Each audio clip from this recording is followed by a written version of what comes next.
Chapter 1. It's in the Woods. 12-year-old Joe Scott was not amused by some of the comments of his friends that he was odd. So what if he didn't like to sit inside and waste hours at a time playing the latest metaverse immersion experience? Unlike the old MVI, which had been all the rage, this newer evolution of gaming introduced a level of sensory interaction that Joe found unpleasant. Joe had determined to set out on a different course, one that led him towards a great love of the outdoors and a quest for discovery. At 5 feet 7 inches tall, young Joe was the second tallest kid in his 6th grade class at Landmark Middle School in McHenry, Illinois. He was also stocky and the strongest kid in his class. An average student, Joe was well liked by both his teachers and classmates. But, like most students, he lived for the weekends. 2 full days of outdoor exploration and adventure. So it was that this typical Saturday in September was not much different from the last one, except for the fact that he had raced to finish his obligatory weekly chores in record time. He had started on his chores on Friday night, just so that he could spend this first Saturday in September doing what he loved best, being outside with his friends and exploring undiscovered country, his favorite phrase for his expeditions into the great outdoors. His gang included several other buddies who had caught the same exploration bug and decided they would much rather be outside than inside on most days. On this day, however, it was just Joe and his buddy Ted that went on an expedition of discovery in the VFW woods on the east side of town across the Fox River. Although McHenry had largely escaped the carnage and destruction of the Second American Civil War that had occurred 100 years earlier, she did not escape it totally. The Battle of McHenry was fought on the east side of town and centered along a line that stretched from a small industrial park just to the east of the old VFW Hall, over to the east bank of the Fox River, where it turned south along River Road and then ran clear down to the Illinois Route 176 bridge. For almost all of Joe's young life, tales of death, ghosts, and hauntings in those woods had kept him and others out of it. While some tales were surely exaggerated, others not so much. The size of the American Military Cemetery north of town gave stark and sobering testimony to the sheer depth and scale of the carnage that had happened in the battle over a century earlier. But on this day, Joe and Ted had decided to defy the wishes of their parents and go exploring in the VFW woods, just to see what relics and treasures lay there, just waiting to be discovered. Joe had heard what he believed to be a reliable rumor, that the Army was about to give the all clear and that the woods were no longer a danger to life and limb. In spite of the old stories, Joe's thirst for exploring would not be quenched this day. No, this expedition would start a fire in him. Teddy, his partner for the day, was the perfect pal for this quest. Fellow 12-year-old Ted Lee Banks, aka Teddy, was among Joe Scott's best friends. Ted and his family lived a few doors down from Joe, and he and Joe had been best friends since the first time they met years earlier. A full hand-width taller than Joe, Ted was lanky with glasses and rusty brown hair. Witty and quick to smile, Ted was the kind of friend that would light up a room when he walked into it. Joe and Ted both attended McHenry's Landmark Middle School and were both in the same 6th grade class with Miss Megan. While Teddy was great at math, Joe's favorite subject was history. They would often get together and help each other out with their homework. Each of their respective favorite subjects was the other's weakness, which worked out great, since they could do their homework together and help each other out. On this particular day, the two of them had planned to meet up at the old War Memorial Park on Pearl Street, a few doors down from their homes. If we're gonna do this, we have to do it right. If we mess up and get caught, we'll be in so much trouble. We'll be grounded for a month, Joe said. A month? More like the rest of the summer for me, Teddy exclaimed. Okay, but remember, the first snake I see, we're so out of there. I hate snakes. Stop worrying, Joe said. It's going to be awesome. Did you bring a water bottle? Yeah, and I brought some chips too in case we get hungry, Teddy replied. And I got a flashlight. Cool. I've got a pocket knife and some rope. The late summer sun was high in the sky as the boys set out and walked the few blocks to the western shore of the Fox River.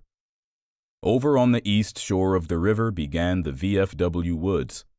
The woods lined the entire riverbank, to the north and south, as far as the eye could see.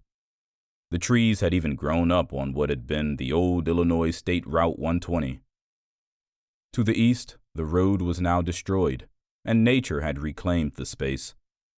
The Route 120 bridge was now useless to cars, since there were several bomb holes in the bridge deck. But it was still somewhat safe to walk across, if you were careful. In that close-knit town, word traveled fast back to parents of kids seen getting into mischief. So Joe and Teddy quietly slipped behind a pile of rubble just north of the bridge. The old road dead-ended right there at the base of the rubble and the bombed-out bridge. Joe raised his head, peered out over the edge of the rubble, and studied the old road and businesses to the west. Sensing the coast was clear, he motioned to Ted to follow him, and they made a mad dash toward the Route 120 bridge. Before the war, the Fox River served as a dividing line of the town, separating the eastern part, half incorporated and half not, from the central business district and large western portion of the city. Illinois Route 120 had been a major 4-lane east-west highway linking McHenry County to Lake County and Cook County in northern Illinois, both to the east and southeast. The Route 120 bridge had been severely damaged during the battle. But since it only led to the irradiated Lake County and Cook County, it was decided early in the post-war Reconstruction period to abandon the bridge. Just 5 miles to the east began the uninhabitable zone that stretched to Lake Michigan. Then down and around, clear over to the Michigan state line. As they made their way across the bridge, Teddy was the first one to start feeling a little nervous. Joe, you sure about this? What about the stories we've heard? Relax, will ya? They're just stories. Nothing to 'em, Joe insisted. A huge bomb crater lay at the base of the bridge on the east side, and they had to traverse busted concrete, twisted rebar metal, and weeds to slide down into it. I still don't get it, Joe sighed. Why did they do it? Do what? Teddy asked. The war, Joe answered. Why did they have to resort to shooting each other? It's crazy to think about. Like the chapter about the Battle of McHenry in our history book. Kids all over America read about our hometown and this battle and all the people that died right here. Yeah, I know what you mean, Teddy said. My dad says it was over politics. My mom says it was over religion. I'm so glad it was such a long time ago and things are better now, Joe said. Me too, Teddy agreed. Me too. Hey, my dad says there's even talk of fixing the bridge and rebuilding the old road to the east, where the wasteland is, Joe said, trying to steer the conversation to something a little less depressing. He says some scientists may have figured out a way to make the places to the east livable again. Wow, that would be so cool. Emerging out of the crater, they were face to face with a tall forest of maple and oak trees. Adding to it was a thick growth of underbrush. Earlier, before they had set out for the day, they had both dressed in long pants and long sleeves, despite the late summer heat. Now they were both glad they did. Hey, that looks like a path or something, Teddy observed, pointing to an opening in the brush about 20 yards to the left. Okay, let's check it out, Joe said. They walked into the forest on what was more than likely a deer path. As they walked along, they heard the sounds of birds in the air and the crunch of leaves and sticks under their feet. After just a minute, the air became noticeably cooler, and the sunlight was much dimmer. The forest canopy was thick, and wildflowers that carpeted the sporadic open areas enhanced the forest smells. Joe was the first one to spot the large pile of debris 50 yards ahead. "Hey, look! I think it's the ruins of the old marina. I read about this in history. During the battle, it was a field hospital and command post. When the front line started moving closer to the river, they moved the field hospital further west. They also changed the command post to the old Justin Hotel on the other side of the river." "Wow. So that's the pile of rubble and the memorial on the other side of the bridge where we started?" Ted asked. "Yeah, that's all that's left," Joe replied. There was also another bridge right by the marina, the Pearl Street Bridge. They blew it up as a defensive measure, as the other side was getting closer. Ted looked at the rubble. That must have been one hairy moment when all that went down. "Right? I can't even imagine," Joe stated. To make matters worse, after 3 days of fighting here, the battle blew up and turned into the huge Battle of the Fox River Valley. There was fighting clear down past Elgin. That's something like 25 miles away. "That's a lot of shooting," Ted said. Joe paused, then looked at his buddy in the eyes. "And a lot of killing." Turning their focus back towards the ground directly in front of them, Joe spotted something. "Look! I found an old flashlight made of green metal. I think it's aluminum." Joe shouted as he picked up the beat-up soldier's flashlight and rubbed the dirt off. After turning it this way and that, he put it into his back pocket, excited that he was the first to find a relic half buried in the dirt. Ted was thrilled they had found their first bit of treasure so soon into their adventure too, and he began looking ahead of them for more. Seeing something tubular sticking up from the ground, Ted hurried over for a closer look. He reached down and gave it a yank. It barely budged. He could tell a large part of it was buried. After a few minutes of digging with his hands, he wrestled the relic up from out of the ground. With excitement, Ted yelled out, "Joe, look at this! It's an old rifle!" "Whoa!" Joe gasped. "Looks like the barrel is all that's left," Teddy said, examining his find. "You gonna keep it?" Joe asked. "Well, sure, why not?" Teddy answered. "I can swing it around and move the brush out of our way as we move along." "That's a great idea," Joe conceded. "Hey, look, there's a tree limb laying over there. I'll grab that and we can both swing away." The deer path led onward towards the east. As the boys continued to walk, they passed burnt-out homes that had collapsed and had long ago become overgrown with vegetation.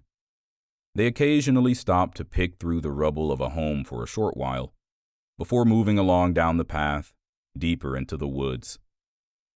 About 30 minutes into their hike, they came upon a large building, much larger than the ruined homes they had passed, but not as big as the marina. "Hey, let's take a look in there," Joe said.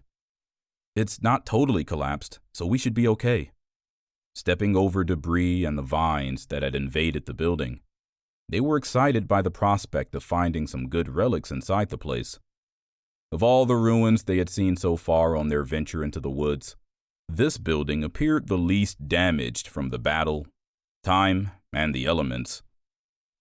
"Hey, look at this. I think it's a sign," Ted said as he picked up an old, degraded piece of metal. Sure enough, there was a faint outline of letters and numbers. "Can you make it out?" Joe asked. "I think so," Ted muttered, squinting at the faded print. "Let me go over to the window and get a little more light on it so I can see it better." Walking towards a south-facing window, Ted held the relic up to the opening, long bereft of glass. As the sunlight illuminated the sign, he read aloud. "It says VFW Post 460. I'm not sure, but I think the last number is a 02. "Wow! We're in the old VFW building!" Joe exclaimed. This is where, during the battle, both sides ran out of ammunition and fought hand to hand until there were like only a few soldiers left. The VFW building was really important. Something like the Alamo. Towards the end, it came under mortar fire and took a direct hit. Did a lot of damage, but it wasn't totally destroyed. Obviously, since we're standing inside of it, Ted said. What happened that they made this place off limits for so long? Well, there were lots of unexploded bombs and stuff. After the nukes, there was really no sense in keeping this area open. Making the no man's land start at the river just made a lot of sense to the military government at the time, Joe explained. Oh, yeah. And then there's the story of Hezekiah Smith, Ted added. Hezekiah Smith? You remember that story? I thought history was your worst subject, Joe mused. Yeah, it is. But a story of a guy getting blown to bits over here on this side of the river after stepping on an old mine? Well, you don't easily forget that. That sticks with you, even for guys like me that don't like history, Ted replied. All right, that's enough history. Come on, Professor, let's keep looking. They lingered a few minutes, looking for more artifacts, but found none of any interest. Joe noticed another doorway on the east wall, and the two explorers passed through it and re-emerged outside. On that side of the ruin, there was no path, just old bomb craters filled with thick brush and trees. Heading eastward, Teddy using his gun barrel turned makeshift sickle, and Joe using the small tree limb, took turns swinging away to help knock down the brush so they could walk easier. They had been slowly fighting through the undergrowth for about 10 minutes when just ahead, Joe noticed a gigantic wall of green ivy through the forest. It was unmistakable. Hey, you see that? Joe asked. Look how big it is. The wall of green towered over their heads. Whoa! Teddy breathed. What is it? As they pushed their way through the thick brush, they came right up against it. It was thick with ivy, brush, and a tree here and there. The wall was high and curved up and out of sight. Looking to the south, they could see that the wall dropped dramatically and continued on a straight line to the south. Before moving down that way, Joe reached out his hand into the thick ivy to see what it was attached to. Sticking his hand in, he pulled away leaves and vines until he felt something metallic. It's a fence. Let's follow it that way, Joe said, as he pointed to the right. As they made their way along the wall of ivy south, Ted marveled at how big it was. It's like a green monster. The ivy and other vegetation had grown up next to and through the chain link, creating a massive walled carpet of green. Some parts of the fence were missing, but the vegetation had taken over, replacing the destroyed sections with their tentacles of ivy and branches along a nearly straight line. As Joe walked along, he noticed a patch of ivy with a small gap in it. He took a closer look and could make something out. Hey, I think I see something here. I think it's a sign or something. He cleared away the ivy from the tattered remains of an old sign attached to the fence. It was covered with dirt and moss. Getting one of the water bottles, he popped the cap open and splashed some water to wash it off as much as he could. He struggled to read the faint words of the sign out loud. The word no is clear.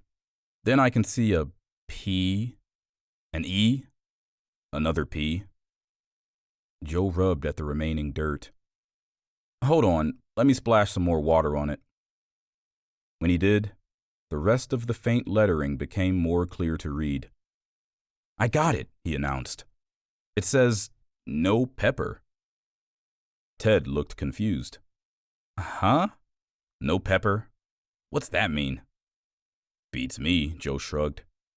Maybe this place was a restaurant? Kinda weird for a restaurant to put up a sign like that, Ted doubted. No pepper? What the heck? Joe was about to keep walking and leave the sign behind, when he felt a powerful urge to stop and take another look. He stared at it for a long time. "No pepper," Joe whispered. Joe took out his pocket knife and extracted the screwdriver bit from it and unscrewed the sign from the fence. He could not put his finger on it, but Joe felt in his gut this sign meant something. If he was wrong, no harm done. It would be just another relic to add to his collection. The boys continued to walk south, to a point where the fence dropped to around 4 feet in height. There, the brush, ivy, and woods were the thickest they had come across since entering the path down by the river. It was almost impenetrable. But, undeterred, the boys fought their way through to the end of the line, where the fence made a sharp turn away from them and curved slowly to the left until the forest blocked their view of it. Ted felt a little uneasy about going any further. "Joe, I think we've gone far enough. I really think we should go back. I don't want to get near the radiation zone. Where exactly is that?" Joe replied, "We're safe here, Ted. The radiation zone starts about 5 miles to the east of here." "How big is it?" Ted asked. "It's big, bro. It stretches all the way to Lake Michigan, then all the way south and around the bottom part of the lake clear over to the Michigan state line." Ted shook his head in disbelief. As he did, he felt a slight shudder in his body. His mind was made up. "Let's go back home." "Why? We're okay," Joe argued. "There might be something else over there." "Nah, I'm done," Ted insisted. "Let's go back." "Are you sure?" Joe asked. "Yeah," Ted said. "Let's go back now." "Well, okay, if you say so." They started heading back, retracing the path they had made by clearing the brush. On the way back, Joe caught a glance of something large lying on the ground to his right, by a large oak tree. It was partially covered in vegetation. As he cleared it off, he could tell there were 3 words. The first one was bus, the second word mostly obliterated with a hole. Shrapnel, maybe, he thought. The third was only partially readable, and the letters F-I-E-L were barely visible. Bus blank fail? What does that mean? Joe wondered out loud. The last word was probably field, Ted said. As for what it means, I don't know, but we better keep heading back. As they continued on, they stumbled across a few more relics, but none of any interest to them. So they left them where they lay. All the while, on the way back, Joe could feel the cold metal of the no pepper sign as it pressed against the side where he held it. The more he held it, the more glad he felt he had taken it down. As Ted and Joe made their way back towards the Route 120 bridge, Joe wondered what other relics were in the thick forest beyond the fence that had, for now, stopped their advance. "Teddy, we need to go back sometime soon. I got a feeling there's more cool stuff to find." "Well, if you say so," Ted said. "But next time, let's bring the rest of the guys with us, too." "Yeah, why not?" Joe said. "Maybe tomorrow after church. This sign has me wondering." Teddy glanced over at Joe with a puzzled look on his face. "Yeah, right. No pepper. I have no idea." "Look, we gotta be clear about something," Joe stated. "We can't let our parents find out we were here. If they do, there's no way they'll let us ever come back. Plus, we'll be grounded for who knows how long." "Okay, my lips are sealed," Ted said. "I promise." "You swear it?" "On my mother's grave." "Huh?" Joe said, looking confused. "Your mom's alive." "I heard my dad say that once, when he made a promise to our neighbor." "Well, okay then." 15 minutes later, they emerged back onto the Fox River bank as the sun was lowering toward dinner time. After again traversing the old ruined state route bridge and making it back to their neighborhood, they parted company. Joe walked into the garage. Seeing the backside of his dad, who was hunched over working on something, he quickly walked past and said hi. Just outside the door and out of sight of anyone around, he realized that if his mom saw the sign, she might get suspicious. So he tucked it up underneath his shirt and walked into the kitchen, where his mom was preparing supper. After giving a cheerful hello without stopping, he headed to his younger brother's room. "Austin, promise not to tell anyone what I'm going to tell you." "Okay, promise." "What is it?" "You won't believe what we found. It's in the woods." The year is 2166, and America is in a post-Civil War society. Our second Civil War came with heavy casualties, both personal and cultural. Our former pastime, baseball, is dead and has been for over 100 years, lost to history. In a northern Illinois town, a young boy named Joe Scott finds a relic from a time now forgotten that sets in motion a chain of events, questions needing to be answered, and lights a spark that may bring further healing to America. Baseball has always brought us together, and in The Death and Resurrection of Baseball, the author William R. Douglas showcases its greatest power.